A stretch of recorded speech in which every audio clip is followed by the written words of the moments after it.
Yo creo que han hecho un esfuerzo impresionante para que yo esté entre ustedes aquí. Les aseguro que ha sido difícil traerme por las dificultades inherentes a las múltiples complicaciones que ha habido durante los vuelos. Anyway, les decían en la presentación que voy a hablar inmediatamente después de mi buen amigo el doctor Bencosme, que, como decimos en España, ha puesto el toro en suerte. Yo les traigo mis saludos desde el Hospital de Cruces y en la presentación les han dicho que yo soy profesor del Máster Internacional de Climaterio y Menopausia de la Universidad de Madrid.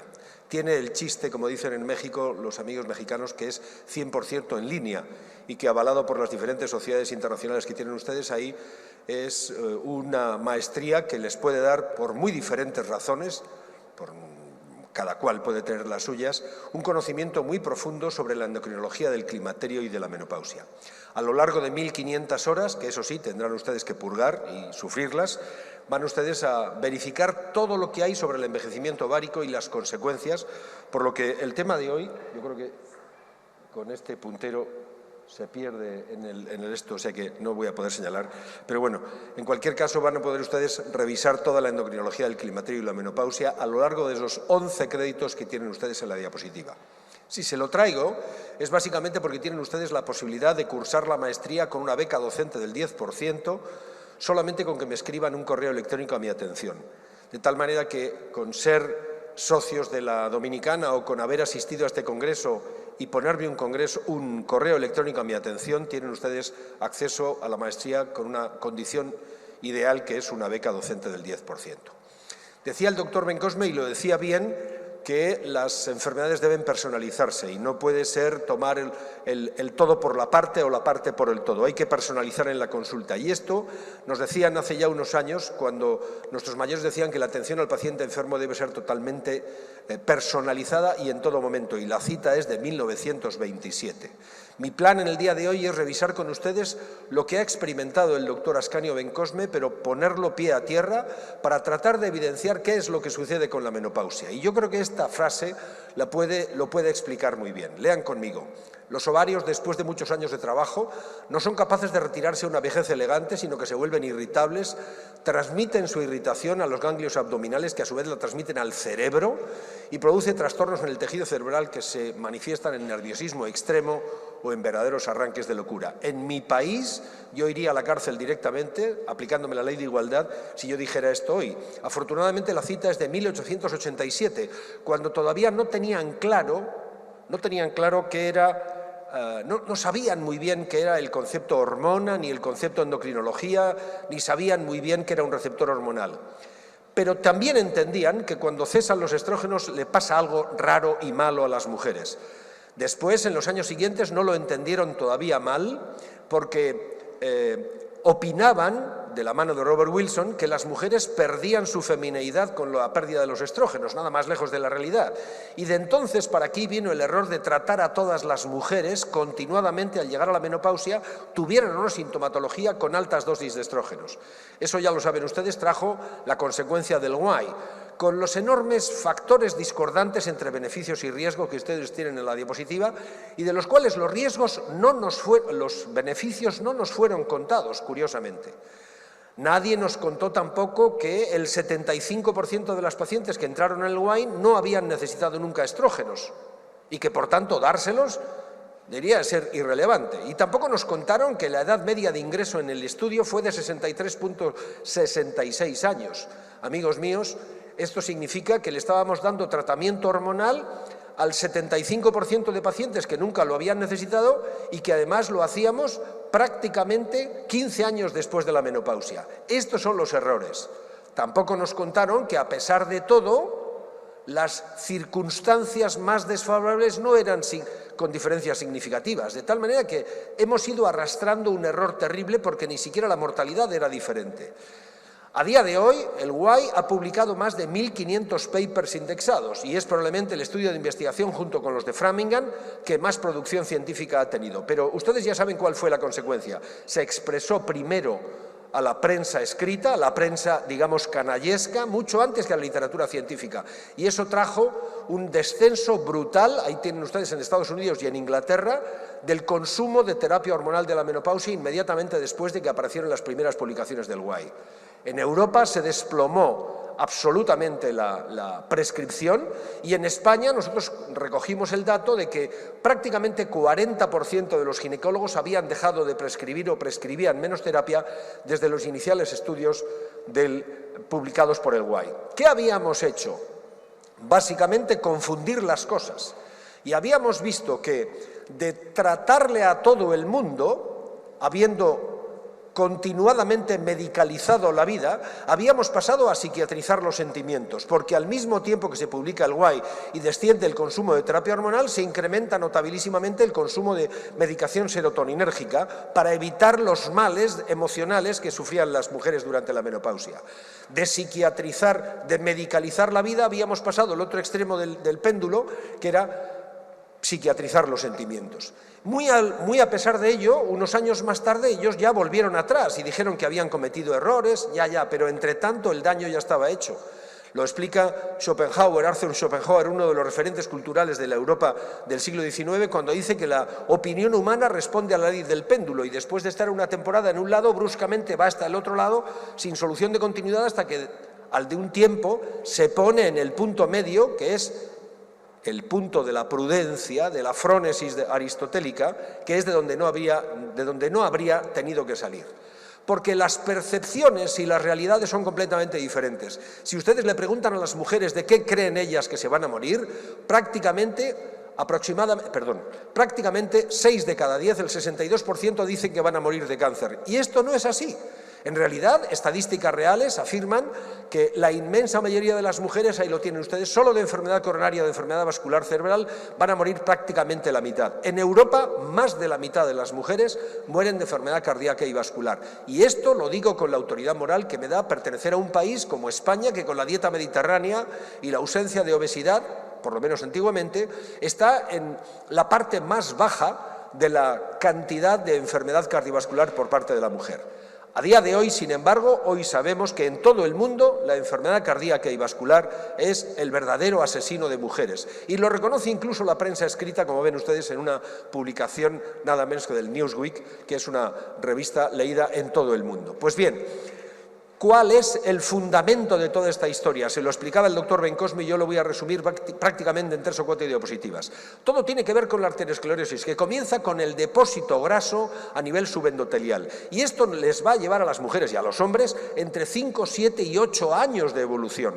Solamente después comienzan a actuar las metaloproteasas que provocan un aspecto inflamatorio sobre la placa de arteriosclerosis, sobre la placa de grasa subendotelial, que entonces se vuelve vulnerable. Y esta es la circunstancia que explica que solo después de la menopausia comience a aparecer la enfermedad arteriosclerótica en forma de eventos cardiovasculares en la mujer. Han de pasar 7 u 8 o 10 años para que la mujer tenga esos eventos, porque primero solo deposita la grasa. De tal suerte que de entre los factores de riesgo, que es sobre lo que actuamos en prevención primaria antes de que se produzcan los eventos cardiovasculares en ginecología, y lo que sucede al final, cuando llegan las metaloproteasas y aparece la placa vulnerable que llaman los cardiólogos, han sucedido 15, 16, 17 años hasta que aparece el primer infarto agudo de miocardio o el primer accidente cerebrovascular. De tal manera que el camino de la arteriosclerosis tiene una primera fase de 5 a 7 años que tiene que ver con el depósito graso y una fase inflamatoria inmediatamente posterior. Pero fíjense que ya en los estudios de Framingham, en el estado de Massachusetts, ya en aquella época, que es la primera vez en la historia de la medicina donde se menciona el término factor de riesgo, ya ellos consideraban que la menopausia precoz, la insuficiencia ovárica prematura que decimos ahora, según la nueva terminología, ya era un factor de riesgo importantísimo. Y el riesgo se produce incrementadamente cuando hay síndrome metabólico, porque se multiplican los riesgos del síndrome metabólico, del tabaquismo, de la hipertensión arterial, de la obesidad, por supuesto, de tal manera que cuando coinciden o coexisten tabaquismo, hipertensión e hipercolesterinemia, el riesgo cardiovascular se multiplica por 16, nada menos que por 16. Hay que no perder, ganar tiempo en regular la dieta de nuestros pacientes, porque esa es la primera situación de prevención primaria. Y vaya desde aquí mi homenaje al doctor William Connell, que es el primero que etiqueta el término de factor de riesgo en la consideración de los estudios de Framingham para hablar de enfermedad cardiovascular. Sea como fuere, la repercusión de la menopausia es definitivamente importante y voy a traerles siempre trabajos de investigación que no tienen que ver con la ginecología, que tienen que ver con la cardiología. Ellos asumen que el descenso de producción estrogénica produce alteraciones en el perfil lipídico, como les explicaba el doctor Bencosme con autoridad. Y ellos dicen que además, cuando la insuficiencia ovárica prematura es presente, las mujeres tienen todavía mucho más riesgo porque desplazan la arteriosclerosis 15 o 20 años antes. De ahí la enseñanza de que en la insuficiencia ovárica prematura no hay límite de número de años de tratamiento, a sabiendas de que el descenso de los andrógenos es continuado de forma permanente, no hay andropausia como tal desde el punto de vista de los varones, pero sucede que ese descenso es exactamente igualitario para las mujeres y para los hombres. No así en los estrógenos, que tienen un descenso, como ven ustedes, extraordinariamente brusco y que conocen bien, pero que sucede entre 2 y 5 años antes de la menopausia, y esto hay que considerarlo. Fundamentalmente porque ese descenso es el que va a empezar a producir el desencadenamiento de los factores de riesgo que ponen en marcha la enfermedad arteriosclerótica. Y tenemos un periodo de la vida de la mujer en la que todavía no hay síntomas, si no los investigamos, pero que se traducen con trastornos del ciclo. Esta época de la vida en la que todavía no hay sintomatología, pero sí hay alteraciones del ciclo que somos capaces de revertir con tratamiento hormonal, estabilizando los ciclos y haciendo que la paciente llegue a una transición menopáusica sin pena ni gloria. Este es el objetivo de mi charla, tratar de convencerles que los primeros factores de riesgo se dan incluso antes de que ocurra la menopausia. Y eso lo saben muy bien los cardiólogos, cuando últimamente nos están empezando a recordar a los ginecólogos que tenemos que actuar anticipadamente para que no les lleguen las pacientes a ellos. Y la Sociedad Europea de Cardiología le dice a los cardiólogos, son todo publicaciones cardiológicas, ninguna de ginecólogos, que tienen que tener en cuenta los cambios hormonales que se producen en la transición menopáusica para empezar a considerar la pelea contra los factores de riesgo. Y hoy ya sabemos que la terapia hormonal, que la menopausia produce todas esas alteraciones que les explicaba el doctor Bencosme y que no voy a repetir porque ustedes las tienen perfectamente claros, con el incremento del colesterol, el incremento continuado de la presión arterial sistólica y diastólica. Todo eso es evidente que tiene que ver con el descenso de estrógenos. Pero recuerden que la mortalidad es completamente diferente en cada uno de los grupos etarios y distribuida por géneros. Lo saben bien los cardiólogos cuando atribuyen el score de riesgo cardiovascular, diferencias para los varones y para las mujeres. Hasta el extremo de que la edad de la menopausia la consideran como un hito fundamental que los cardiólogos recogen en sus historias clínicas. Y se dan cuenta, fíjense en las gráficas que les presento, que cuando consideramos la edad de la menopausia, el incremento del riesgo para fallo cardíaco o para enfermedad del ritmo cardíaco con fibrilación auricular es radicalmente distinta cuando la menopausia sucede alrededor de los 48 o 52 años que cuando sucede entre los 42 y los 44. Ténganlo en cuenta porque no hablamos solo de insuficiencia ovárica prematura, sino también, como decía Ascanio, de menopausia temprana. Y además, cuanto más los cardiólogos verifican el nivel distinto para cada grupo etario, más diferencias hay entre unos y otros. Y eso lo sabíamos muy bien los ginecólogos porque en los estudios observacionales ya habíamos visto las diferencias que hay entre tratar a unas mujeres o tratar a otras, porque el factor menopausia, igual que el factor tabaquismo, no lo olvidemos, en la República Dominicana se fuma cada vez más por parte de las mujeres con cada vez menos conciencia de riesgo y con comienzo cada vez más temprano. El factor de riesgo fundamental va a ocasionar que el desencadenamiento de la menopausia suceda anticipadamente. Les recuerdo que el tabaco adelanta entre 2 y 5 años la edad de menopausia. Y esto no es nuevo, ya lo sabíamos. Lo que pasa es que los americanos, los gringos, no se leen a sí mismos. Ellos ya sabían desde 1960 que las mujeres que habían sido forectomizadas tenían mucho más riesgo cardiovascular. Y de ahí viene la consecuencia de establecer una relación, si todo esto que les he dicho es verdad, y lo es, entre la terapia hormonal y la enfermedad cardíaca. Y volvemos otra vez a la narrativa que hacen los cardiólogos. Y los cardiólogos dicen que entre los factores de riesgo fundamentales para la mujer está el descenso estrogénico y lo relacionan los cardiólogos con la enfermedad cardiovascular, con la pérdida de masa ósea, con la osteoporosis, y eso lo sabemos muy bien. De tal manera que en todas las clasificaciones de grupos de riesgo lo consideran como uno de los más importantes a considerar en el caso de las mujeres, sobre todo porque la patología coronaria y la patología cardíaca en las mujeres tiene una sintomatología completamente distinta que la de los hombres. Y esto, ya les digo, no era nuevo. En los estudios observacionales ya habíamos visto que la terapia hormonal disminuye de manera significativa el riesgo cardiovascular. Esta es la idea, porque los estrógenos actúan de una manera antes de la menopausia y después de la menopausia de una manera completamente distinta. Porque antes de la menopausia disminuyen los niveles lipídicos, porque antes de la menopausia son vasodilatadores, porque antes de la menopausia disminuyen el óxido nítrico, porque disminuyen las especies reactivas de oxígeno, pero después de la menopausia, cuando ha ocurrido deplección estrogénica, los estrógenos se vuelven absolutamente contrarios a la mujer. Y por eso la terapia hormonal de la menopausia relacionada con la menopausia disminuye todos los factores de riesgo lipídico que incrementan el riesgo cardiovascular. Y no solamente eso, sino que se muestran perfectamente neutrales para la presión arterial, excepto que utilicemos productos derivados de los diuréticos. Pero bueno, anyway, la diferencia fundamental es cuándo actúan los estrógenos. Por eso es negativo o puede ser peligroso empezar la terapia hormonal en una señora de 68 años y es perfectamente congruente mantenérsela a la de los 68 si los viene tomando desde los 60.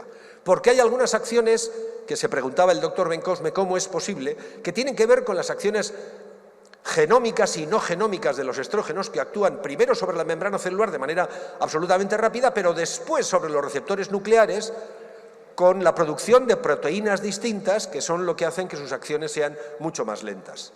Y esto es lo que no se ha considerado en los estudios observacionales que se hicieron en la antigüedad, en los años 60, 70 y 80. Fundamentalmente porque ya veían que el comportamiento de los estrógenos en los primeros años de tratamiento era completamente diferente que cuando se mantenían durante más años. Y de hecho, el riesgo cardiovascular, el riesgo tromboembólico, perdón, el riesgo venoso tromboembólico disminuía brutalmente a lo largo del primer año. Es el primer año el de máximo peligro, pero si pillamos a una muy joven en ese tiempo no va a haber problemas. Y los mismos del WAI se dieron cuenta de ello cuando evidenciaban las diferencias en el riesgo cardiovascular entre las mujeres que tenían útero y que recibían protección con medroxiprogesterona y aquellas que no teniendo útero solo recibían estrógenos conjugados equinos. Amigo, había enormes diferencias entre ambas. Y eso les llevó a la consideración de que las mujeres con útero debían ser distintas que las mujeres sin útero. No, querido, lo que era diferente era el producto administrado, porque la medroxiprogesterona alteraba los resultados benéficos que sobre el vaso producían los estrógenos conjugados equinos. Y ahí viene la enorme sorpresa. Y ahí viene la pregunta, ¿los administramos durante mucho tiempo? ¿Cuánto tiempo? Mire, es que si usted no sabe identificar lo que busca, no va a poder interpretar lo que encuentra, decía Claude Bernard. Y por eso es que el origen del WAI es donde está el error, no en los resultados ni en su interpretación, sino en la consideración de si esta es realmente población sana. ¿Es población sana un 20% de obesidad? ¿Es población sana un 20% de pacientes que toman aspirina como antiagregante plaquetario? ¿Es población sana las mujeres que tienen 66 años de edad media? ¿Es población sana las que toman tratamiento hipotensor? ¿Eso es población sana? ¿La que no había usado nunca estrógenos durante 15 años? No, mire usted, ya lo sabíamos, lo que pasa es que no se leen a sí mismos. Y habíamos comprobado que cuando la terapia hormonal se iniciaba después de los 60 años, no es que fuera perjudicial, es que se mantenía en la neutralidad, porque ven ustedes que el intervalo de confianza incluye la unidad. Pero cuando la terapia hormonal se iniciaba antes de los 60 años, amigo mío, aquí había una clara diferencia porque había una disminución evidente del riesgo cardiovascular en todos los estudios observacionales, y les doy datos de metaanálisis publicados antes que el WAI. Esta gráfica ya la han visto, no es mía ni del doctor Bencosme, es de Clarkson. Y Clarkson decía, es que hay una evidencia diferente entre administrar estrógenos en un momento de la vida de la arteriosclerosis o en otro.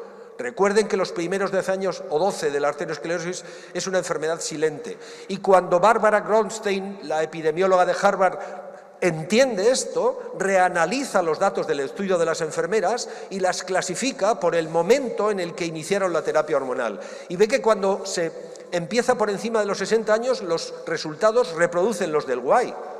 Cuando las enfermeras americanas inician el tratamiento más allá de 10 años de la menopausia, reproducen los datos del WAI, neutralidad. No perjuicio, neutralidad. Pero cuando las enfermeras inician el tratamiento antes de la menopausia, cerca de la menopausia, antes de que pasen 10 años, por debajo de los 60 años, amigo, hay beneficio claro. Con disminución nada menos que del 34 al 28% según que tuvieran útero o no, según que recibieran medroxiprogesterona o no. Y esta es la enorme diferencia que hay entre los ginecólogos, que amamos la terapia hormonal porque los efectos estrogénicos se producen sobre un vaso indemne, de lo que sucede con los cardiólogos, que solo ven pacientes en prevención secundaria que ya han tenido eventos cardiovasculares y sobre las cuales administrar estrógenos es extraordinariamente contraproducente. Claro. Luego, entonces, el problema no es cuánto tiempo, sino desde cuándo lo iniciamos, porque administrar estrógenos temprano es bueno y administrarlos tardíamente es malo, sobre todo cuando no lo hemos hecho antes. Y esto tiene que ver con algo que ya se conocía. Lo que pasa es que los gringos no se leen. En los años 60 le daban estrógenos conjugados equinos a los pacientes obesos que salían de las unidades coronarias porque como los estrógenos son protectores para las mujeres, se los daremos a los hombres después de infartos. Y morían todos como mirlos. El estudio se hubo que interrumpir, el Coronary Drug Project, el estudio de los ejecutivos, lo interrumpieron al año de empezar. Y decía el editor, es que lo que es bueno para la oca igual no es bueno para el ganso. Claro, porque estos ya tenían patología cardiovascular. Y por eso es que los ensayos se han ido haciendo con diferentes grupos etarios. Y tenemos en un momento concreto una ventana de oportunidad para utilizar la terapia de inicio. No es cuántos años, dejen de preguntar cuántos años.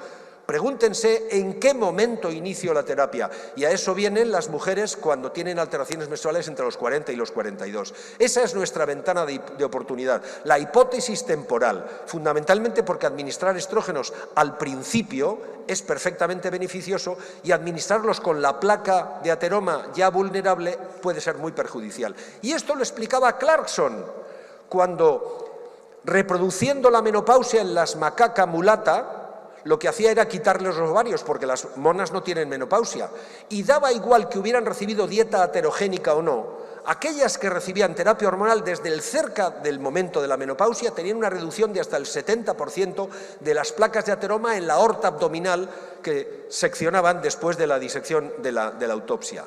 ¿Esto se ha reproducido en los humanos? Claro que sí, cuando diferenciadamente Víctor Henderson le da terapia hormonal de la menopausia a mujeres que han recibido tratamiento, que no han recibido tratamiento más allá de los 6 años después de la menopausia y las que lo reciben antes.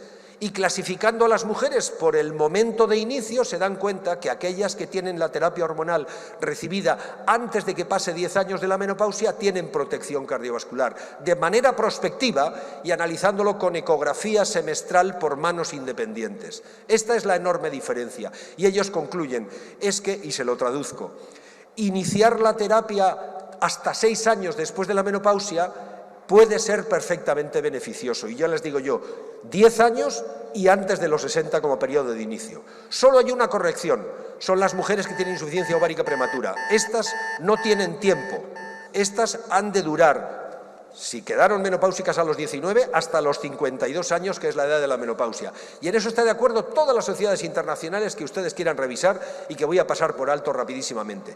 ¿Cuál es el problema?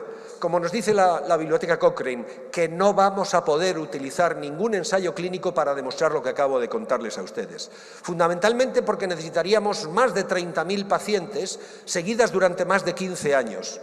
Y eso no hay ninguna economía que lo soporte, ninguna casa comercial, costando unos pocos pesos dominicanos las terapias hormonales, ninguna casa comercial va a poner encima de la mesa los miles de millones de dólares que va a costar, que teóricamente costaría un estudio con 30.000 pacientes a 15 años de seguimiento. Les dejo con la última publicación, que esto es de junio 2023. Junio 2023, publicado en Maturitas. Ellos dicen, atentos, ellos dicen, mejor relación riesgo-beneficio cuanto más cercano al inicio de la menopausia. Y yo les recuerdo, sobre todo los que son residentes, las alteraciones menstruales de los 42 años son el momento ideal de iniciar la terapia, aunque no le llamemos terapia hormonal, aunque le hablemos de la regularización de los ciclos menstruales, porque finalmente cuanto más pronto lo iniciemos, más reducimos la mortalidad. Y eso lo ha demostrado todo el mundo, incluso entre pacientes que no tomaban la terapia hormonal, con fines cardiovasculares e incluso con temas relacionados con el hueso. ¿Qué hay desde el punto de vista del cáncer? Esto está publicado en la Revista Nacional del Cáncer Americano. Ellos dicen, ¿verdaderas preocupaciones o falsas alarmas? Dicen, no, despreocúpense. Si ustedes lo han iniciado temprano, olvídense del riesgo de cáncer, que no tiene nada que ver. Porque lo más importante, lo decíamos nosotros hace casi 20 años, es el mantenimiento de la calidad de vida. Y eso es algo que tiene que ver con la actitud proactiva que ustedes tienen para la consideración del tratamiento de sus pacientes y la conservación de la calidad de vida. Fundamentalmente porque la verdadera sabiduría, y ya termino, consiste no en ver lo que está delante de nuestros ojos, sino en ser capaces de prever lo que va a venir con esa mujer. Y la frase no es mía, es de hace 22 siglos. Les dejo con mi gratitud de la Sociedad Dominicana de Obstetricia y Ginecología, con la esperanza de que cursen con nosotros esa maestría, para el que les invito con una beca docente del 10%. Nada más y muchas gracias.